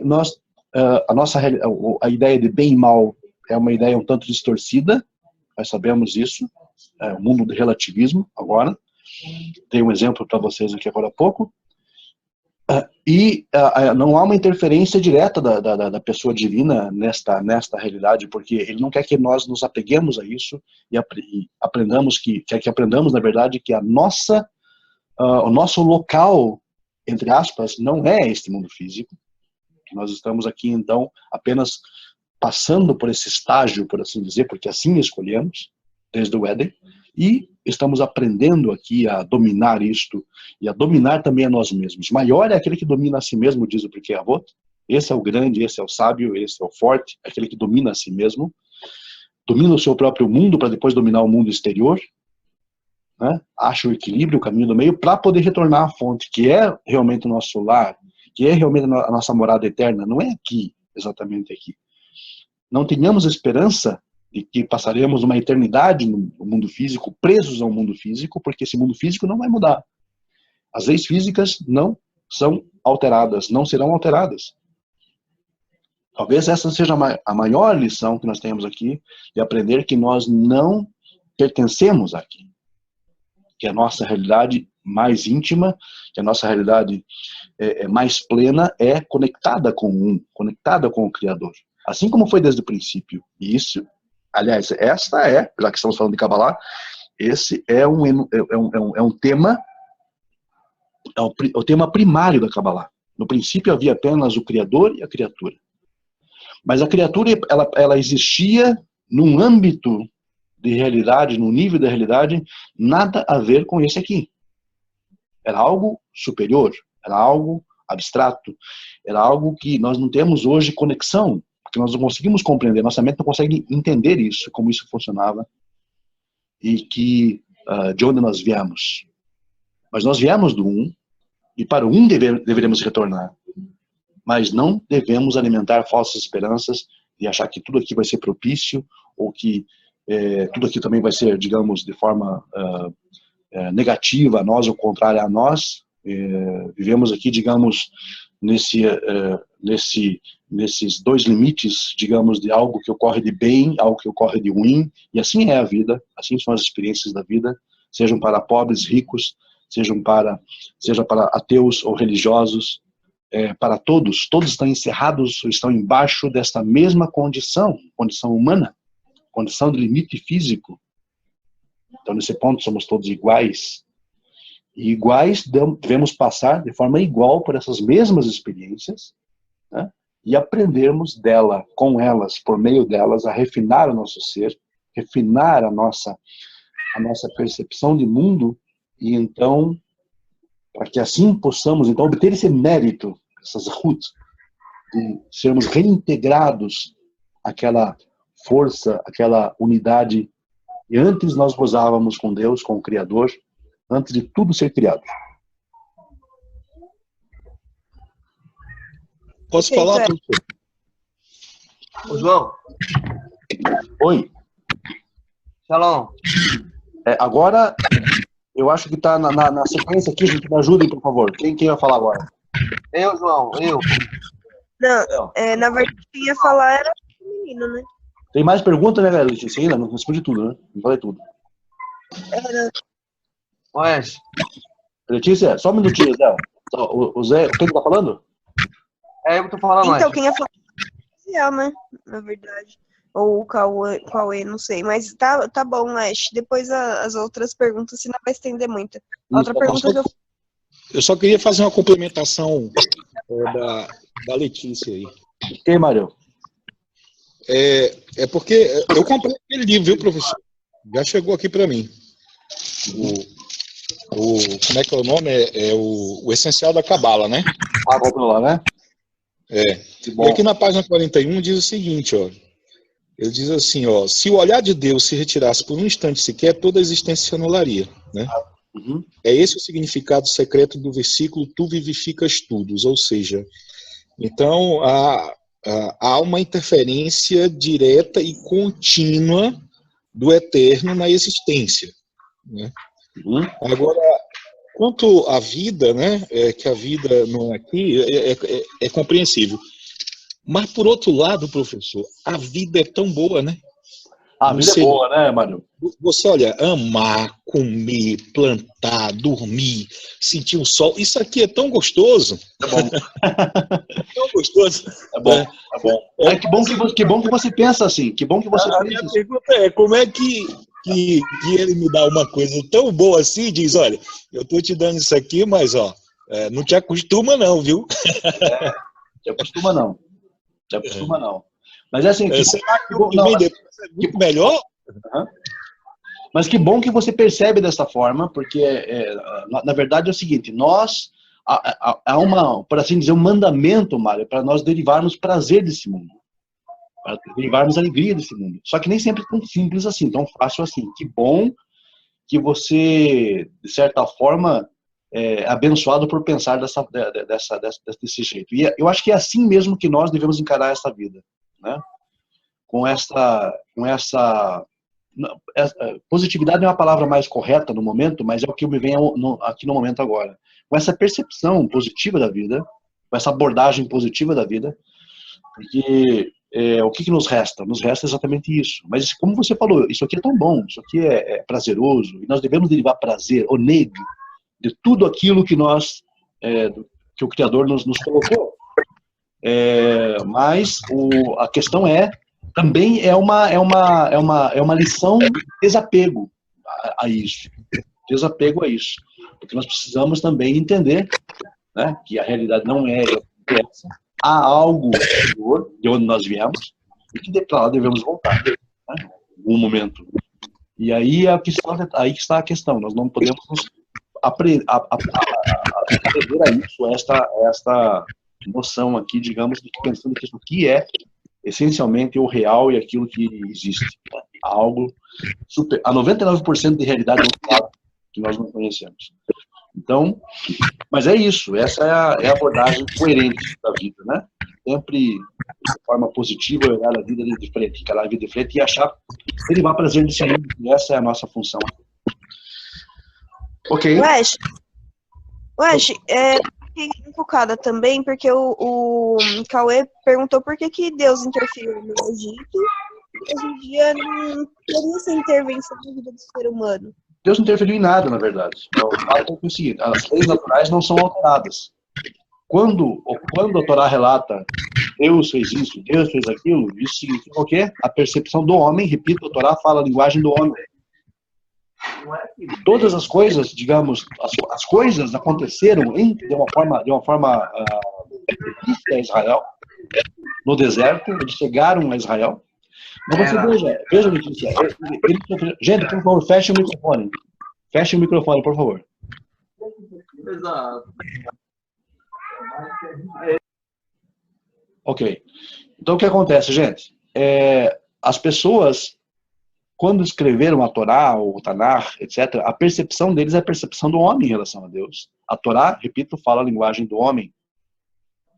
Então, as coisas aconteceram de forma propícia a Israel, e parecia que estava tudo indo bem, mas Israel sofreu reveses também. Repito, Israel sofreu reveses, foi derrotado várias vezes no campo de batalha. Israel sofreu, digamos, com a idolatria, sofreu perseguição, não sofreu? Israel não sofreu perseguição no Egito, sofreu. Israel sofreu perseguição no Holocausto, sofreu, mas estão aí. Mas por que está aí, no caso? Porque há por assim dizer, um compromisso. Esse compromisso pactual, celebrado entre Deus e os judeus, por exemplo, não quer dizer que Deus ia direcionar a história dos judeus para que eles sempre se dessem bem. A história de Israel, na verdade, é uma história tão triste que até aquele filme chamado O Violinista no Telhado, que o protagonista do filme, que na verdade tem alguns pontos de comédia, alguns pontos de drama, que retrata a perseguição aos judeus na época da Rússia czarista. É um filme muito bom, é um musical, mas é um filme muito bom. Sugiro que vocês assistam, quem não teve oportunidade de assistir ainda, O Violinista no Telhado. E ele fala em dado momento, o leiteiro, ele fala em algum momento, no momento da sua oração, da sua maior opressão, em que os inimigos estavam à sua porta, ele dizia que ele teve que deixar a sua cidade. Ele dizia, tá certo, ó Eterno, que nós somos o povo escolhido, mas será que em algum momento o Senhor não poderia escolher outro povo? Por que nós? Quer dizer, ser escolhido, olha só a questão da ambiguidade do termo ser escolhido. O que é ser escolhido? Israel ia ter sempre, digamos, bem-aventuranças na sua existência? Claro que não. Se fosse assim, então Deus estaria manipulando a história. Deus não manipula a história. Os fatos acontecem. Existe o compromisso da relação, digamos, Deus com Israel, mas não o fato de que, não, eu vou agora direcionar a tua história para que você sempre se dê bem na tua vida. Há também o mito do judeu milionário, que todo judeu é milionário, uma grande mentira. Né? Judeus passaram muita necessidade. Hoje em dia, digamos, aqui e ali, digamos, existe um judeu muito rico, um milionário, mas não quer dizer que todos eles sejam absolutamente milionários, todos super bem com a vida, eles morrem também como qualquer outra pessoa, né? Também sofrem de doenças. Ou seja, gente, a nossa percepção de Torá, ela tem que mudar. Ela precisa mudar. A nossa percepção do que é o enredo da história da Torá precisa mudar. Nós precisamos chegar ao mundo tal como ele é. Né? E as histórias tais como elas acontecem. E a Torá com uma outra abordagem. A Torá não é divina porque Deus está, de certa forma, conduzindo a história. A Torá é divina porque ela é a expressão mais refinada do homem em relação ao Deus único. Somente. E ela é um manual de instruções para que você viva bem aqui agora. Israel recebeu um manual de instruções. Muitas vezes não segue esse manual de instruções, por assim dizer, e qual é o resultado colhido? Quer dizer, na maioria das vezes, há um resultado negativo. Porém, nós temos que entender o seguinte, muitas vezes nós estamos fazendo a coisa certa e também acabamos recebendo, digamos, um revés. Isso ocorre porque estamos vivendo uma realidade física. Mas não esperemos que a nossa recompensa seja aqui. Enquanto nós pensarmos que a recompensa é aqui, nós vamos ter uma visão pequena, uma visão ingênua, uma visão micro da Torá, e não vamos conseguir entender o que é a Torá. Certo? Então, a nossa percepção precisa realmente mudar, precisa acompanhar o pensamento mais depurado dos sábios de abençoada memória, que viam exatamente desta forma. Ok? João, Osiel, bom dia. Ziel, bom dia. Bom dia. Deixa eu tentar formular minha pergunta. Ô João, então, me corrija se eu estiver errado. O Eterno, o Criador, ele emana toda a criação e cria o bem e o mal, né? O bem e o mal também é entregado ao homem. Eu acho que por isso que é relativo o que é bem e o que é mal para o homem, né? E lendo alguns livros, por exemplo, lá o do Ravi Michael Leitman, ele fala que os grandes cabalistas conseguem perceber, né, o que está por trás e conseguem ter uma vida plena, né? E o objetivo central do Criador é dar prazer ao homem, né? Então seria por isso que é relativo para as pessoas que não conseguem enxergar, né, o mal e o bem. Outra situação é o seguinte, que fala também lá dos 5 sentidos, né? Os 5 desejos, na verdade, do homem, que é o desejo natural básico, né, como comida, abrigo, sexo. O nível 2 pela riqueza, o 3 pela necessidade de poder ou fama, né? Também lá tem o 4, que é a sede por instrução, ou sabedoria, por assim dizer. O 5, que seria o desejo pela espiritualidade.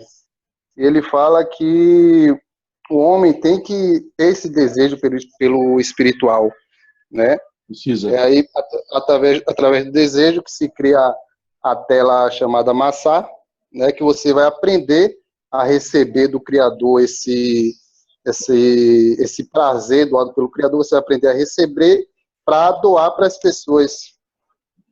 Exato. Correto? Correto. E eu vou te extrair do teu comentário, Zé, a questão da necessidade que o homem deve sentir pela espiritualidade, pela conexão com, né? E isso para nós é a essência, isso é o que nós devemos sentir, isso é o caminho de Abraão, não é o caminho de Adão. Adão foge, né? Abraão, ele vem ao encontro, ele passa para o outro lado, ele percebe essa necessidade. E essa necessidade, hoje em dia, é o que é mais premente no mundo moderno. E é mais difícil de sentir hoje em dia no mundo moderno, essa correria toda, essa loucura que o mundo moderno é, de você parar um momento e você explorar isso, esse caminho, né, do reencontro, da reconexão. É esse caminho que os homens precisam refazer, né? Enquanto não refizerem esse caminho, não vai existir harmonia. Veja você, quais são as promessas que envolvem o cumprimento da vontade de Deus? Porque a gente pensa numa relação trabalho e recompensa. E é natural pensar assim, porque nós somos seres limitados, é claro. Porém, acompanhe o meu raciocínio. Por que, por exemplo, para algumas pessoas, lavar pratos é trabalho e escalar uma montanha elevadíssima é prazer? Né? Porque são visões relativas, né? Por que, por exemplo, nós encontramos no livro de Jó uma pessoa passando por vários sofrimentos, várias penalidades, várias pesares na vida, e ainda assim vemos uma pessoa que se eleva no final, né, do livro, porque a perspectiva de vida dele era diferenciada, ele tinha uma abordagem diferente de vida. A questão de prosperidade. O que é prosperidade? As pessoas pensam em prosperidade e associam a ideia de prosperidade com riqueza. E nada mais pode ser tão equivocado, tão errado quanto essa ideia. Prosperidade não é riqueza. Prosperidade é você receber o teu quinhão, a tua porção, e você saber viver bem com ela, certo? Harmoniosamente com ela, e você será próspero, certo? O que é prosperidade? É fazer, digamos, dívidas além do que nós podemos pagar? Claro que não. Assim nós estaríamos entrando numa falsa noção de prosperidade. Eu ganhei um aumento, então eu vou começar a comprar agora feito louco, né? Quer dizer, isso não é prosperidade, gente. Isso aí é algo que transtorna a ideia de prosperidade. Parnassá é a ideia de você receber aquilo que é seu. Aquilo que é seu, de fato. É Parnassá, é prosperidade. É você saber conviver com aquilo, viver com aquilo, saber e ser feliz com isso ainda. Tem mais esse detalhe importante, ser feliz com isso. Encontrar felicidade nisso. Há pessoas que a felicidade é ter uma Mercedes zero na garagem. Há pessoas que a felicidade é ter uma bicicletinha pela qual ela vai para o trabalho todo dia e dá graças a Deus por ter aquilo e se sente feliz e realizada com aquilo, né? Eu vejo isso, por exemplo, nos países europeus, onde as pessoas andam mais de bicicleta do que de carro, né? Para eles deriva um prazer de andar de bicicleta. E como é bom isso, né? E são pessoas que têm condições para comprar um bom carro. E, na verdade, nem tem carro. Aqui no Brasil tem essa ideia, então tem que ter um carro. Na Europa, não. Na Europa, são de bicicleta, tá entendendo? Claro, não vou comparar a realidade europeia com a brasileira, por fato de estradas e trânsito, aquela coisa toda. Mas mesmo assim, deriva-se prazer disso, que eles podem ter e não têm, que eles não querem, certo? Isso é palhaçagem. E isso é saber. Sem ter noção, digamos, do que é, as pessoas estão vivendo isso. Derivam o prazer deste mundo nas coisas mais simples, nas coisas mais comuns do dia a dia, né? Em tudo você encontra razão ou raiz para gratidão, para ser grato a Deus, para ser grato à tua existência, grato ao teu aprendizado, e você entender, perceber, estar antenado com este fato de que a realidade última não está aqui, não está vinculada a este mundo. Enquanto nós percebemos, enquanto nós entendermos equivocadamente que a realidade está fixa, está, digamos, estabelecida aqui embaixo, nós não conseguiremos entender isso tudo na plenitude. Nós estaremos ainda equivocados, estaremos presos, ligados, estaremos apegados a isso, né? E deixaremos, então, de perceber aquilo que realmente vai se complementar, ou vai, por assim dizer, vai se mostrar como a realidade última, que não é nessa realidade, que não é aqui, por exemplo, não é aqui embaixo, mas é assim a percepção do um, né? Essa percepção do um, ela faz com que você possa receber um antegozo do mundo vindouro, de Olam Rabá, sem você estar lá, digamos, por assim dizer, nesse momento que você está aqui, digamos, nesse mundo físico, mas você já percebe, você tem um antegozo do mundo vindouro, como é algo muito típico da tradição, falar sobre isso, sendo essa exatamente a ideia do Shabat para os judeus, por exemplo. Os judeus devem observar Shabat com a noção de que aquilo seria, por assim dizer, um antegozo, um gozo antecipado daquilo que seria o Olam Rabá, o mundo vindouro. Ou seja, a conexão com um, certo? Se o judeu acha que o sábado, o Shabat, por exemplo, é um dia em que se deve fazer rezas, orações, deve ir à sinagoga, deve fazer a abertura e o encerramento do Shabat, e apenas isso, ele não está captando a noção de Shabat, né? Eu vejo muito Shabbat Shalom para lá e para cá, Shabbat Shalom para lá e para cá, em redes sociais, pessoas que nem judeus são, né, não percebem o equívoco que estão cometendo, e acabam, por assim dizer, relativizando e acabam, de certa forma, simplificando a ideia do Shabat. E eu fico muito penalizado com isso, eu fico assim, extremamente indignado até muitas vezes, com a falta de compreensão, mas não pelo fato de que as pessoas procurem, digamos, o conhecimento em si. As pessoas deveriam buscar isso. O que significa isso? O que significa o Shabbat Shalom? O que significa Shabbat? O que significa ter Oneg Shabbat, prazer do Shabbat? As pessoas não têm noção. E vão sair distribuindo Shabbat Shalom para lá e para cá, para lá e para cá, para lá e para cá, como se fosse uma simples réplica ou replicação daquilo que os judeus fazem entre eles. Então eu fico perplexo com isso. Porque não está sendo aí captada a ideia, né? Então nós temos que ter noção disso, primária, do que é, para que então possamos perceber, né, esta realidade mais profunda, e aí então sim derivar prazer disso. Eu consigo, por exemplo, por assim dizer, por esta razão que eu estou explicando aqui para vocês, especificamente sobre o Shabat, eu consigo derivar prazer do Shabat sem ser observante do Shabat. Porque a lei não me permite, eu sou no Ahid. Mas, e é assim a nossa abordagem deve ser. As coisas que nós aprendemos da Torá, que aprendemos deste mundo, né, por meio da criação de Deus, observando a criação, nós devemos derivar prazer. Como o Zé colocou ali, nós somos criados para isso. Deus nos criou para isso, para derivarmos prazer desse mundo. Deus deseja nos dar prazer. E também nós devemos, paradoxalmente, fazer com que Deus se sinta também prazeroso conosco. Sinta prazer conosco, no sentido de que nós estamos estamos cumprindo o nosso papel aqui na criação. Claro, quando eu falo que nós devemos dar prazer para Deus, eu estou falando numa linguagem metafórica.